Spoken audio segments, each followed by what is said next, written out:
मेरे हिसाब से इससे बेस्ट डील आपको किसी भी अदर ब्रांड के स्मार्टफोन में नहीं मिलेगी। एज ए यूजर मुझे OnePlus के स्मार्टफोन बहुत पसंद है, लेकिन अब मुझे ऐसा लगता है कि OnePlus के अपकमिंग स्मार्टफोन नहीं खरीदना चाहिए। यह फ्लैगशिप किलर ब्रांड अब अपनी आइडेंटिटी लूज कर चुका है और आने वाले 2 से 3 सालों में यह गायब भी हो सकता है। बट इन सब के पीछे क्या रीजंस है, यह मैं आपको नेक्स्ट 5 मिनट में बताने वाला हूं। तो लास्ट मंथ एंड्रॉइड हेडलाइंस ने एक रिपोर्ट पब्लिश की थी, जिसकी हेडलाइन थी कि OnePlus को डिसमेंटल किया जा रहा है, यानी OnePlus को धीरे धीरे बंद किया जा रहा है। और इसके बाद लोग अलग अलग तरह की बातें सोशल मीडिया पर शेयर करने लग गए कि OnePlus के अब नए स्मार्टफोन इंडिया में लॉन्च नहीं होंगे और OnePlus के स्टोर अब बंद हो रहे हैं एंड ओप्पो कंप्लीटली OnePlus को एब्जॉर्ब कर रहा है और OnePlus इंडिया से एग्जिट कर रहा है। लेकिन अभी कुछ ही दिन पहले OnePlus इंडिया के सीईओ ने कंफर्म कर दिया है कि OnePlus बंद नहीं हो रहा और सभी सर्विसेज कंटिन्यू रहेगी एंड अपकमिंग स्मार्टफोन भी लॉन्च होंगे। बट बहुत ज्यादा चांस है कि आने वाले 2 से 3 सालों में OnePlus गायब हो सकता है, बिकॉज OnePlus की पेरेंट कंपनी ओप्पो खुद के स्मार्टफोन को ज्यादा प्रायोरिटाइज कर रही है, उनमें OnePlus से ज्यादा बेटर टेक्नोलॉजी दे रही है,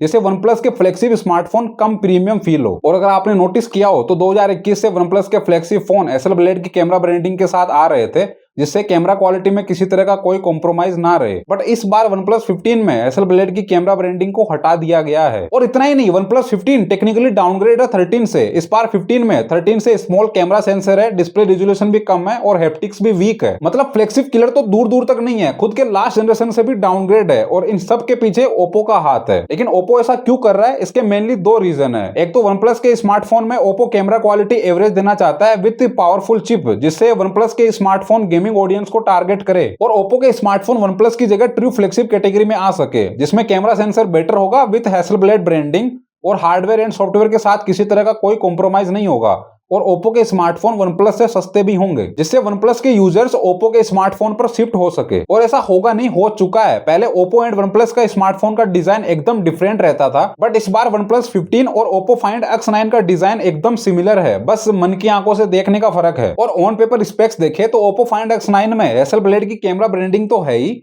इसमें OnePlus 13 वाला ही मेन कैमरा सेंसर है। तो real life test camera quality में बहुत बड़ा डिफरेंस है। इसकी इमेज एंड वीडियो क्वालिटी बहुत बेटर है OnePlus 15 से। और अब सबसे इंपॉर्टेंट बात, इस बार इंडिया में OnePlus 15s लॉन्च ही नहीं किया गया, इसकी जगह ओप्पो ने Reno 15 Pro Mini लॉन्च किया है और OnePlus के Fold Open 2 को ओप्पो के Find N6 से रिप्लेस कर दिया है। और इतना ही नहीं, OnePlus 15R के लिए ओप्पो ने अपना Reno 15 लॉन्च कर रखा है और जो अपकमिंग Note 6 आने वाला है, जिसमें ओनली सिंगल बैक कैमरा होगा, तो इसके कॉम्पिटिशन में ओप्पो ने अपना Reno 15C लॉन्च किया है। तो ओप्पो ने अब पूरी फील्डिंग सेट कर रखी है। ओप्पो के स्मार्टफोन OnePlus से बेटर तो है ही, OnePlus से सस्ते भी हैं और एक कंज्यूमर के हिसाब से देखें तो लोग उसी स्मार्टफोन को प्रीफर करते हैं जिसमें कम प्राइस पर सब कुछ बेटर हो। अब एक बात तो क्लियर हो गई कि ओप्पो अपने लाइनअप को प्रायोरिटाइज करने के लिए OnePlus में बेटर टेक्नोलॉजी नहीं देना चाहता। और अब OnePlus के डाउनफॉल का सेकंड मेन रीजन बताता हूं। तो 2021 में first time officially OnePlus and Oppo का मर्जर हुआ था और इसके बाद ओप्पो एंड OnePlus की R&D design and software team same हो गई थी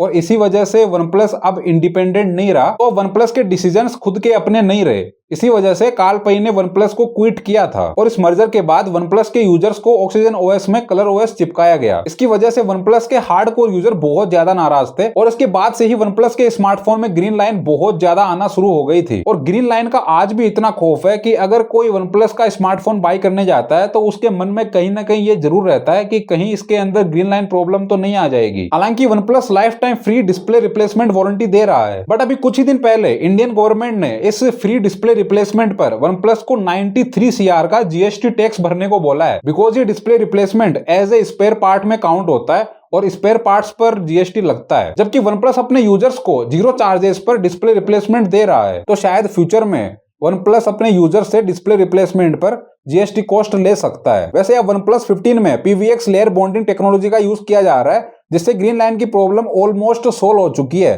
बट अब बहुत देर हो चुकी है। OnePlus के जो हार्डकोर यूजर्स थे वो आईफोन और सैमसंग पर स्विच कर चुके हैं और OnePlus ऑनलाइन मार्केट में ही हमेशा पॉपुलर रहा है। ऑफलाइन मार्केट में बहुत कम स्टोर पर OnePlus अवेलेबल है, बिकॉज OnePlus के डिवाइस पर स्टोर वालों को सबसे कम मार्जिन मिलता है। और इसी वजह से इंडिया के 6 स्टेट में लगभग 4,500 रिटेल स्टोर वालों ने OnePlus को सेल करना बंद कर दिया है। तो OnePlus ना तो ऑनलाइन मार्केट में सेल हो रहा है और ऑफलाइन मार्केट में तो पहले से ही बहुत बुरा हाल है। तो अभी इंडिया में OnePlus का मार्केट शेयर सबसे नीचे ओनली 2.5% पर है, जबकि ओप्पो 30% मार्केट शेयर के साथ टॉप 3 पोजीशन पर है। और वैसे भी ओप्पो 4 से 5 गुना ग्लोबली ज्यादा यूनिट सेल करता है OnePlus से और ओप्पो के स्मार्टफोन पर कंपनी को ज्यादा प्रॉफिट होता है। तो बीबीके इलेक्ट्रॉनिक्स जो इन सभी ब्रांड्स के पापा जी है, वो OnePlus जैसी छोटी ब्रांड पर क्यों इन्वेस्ट करेंगे? और ओप्पो की ब्रांड वैल्यू ग्लोबली बहुत ज्यादा है OnePlus से। तो अब OnePlus स्ट्रगल कर रहा है और OnePlus के लेटेस्ट स्मार्टफोन अब वैल्यू फॉर मनी नहीं रहे और सेल्स भी शार्पली गिर रही है।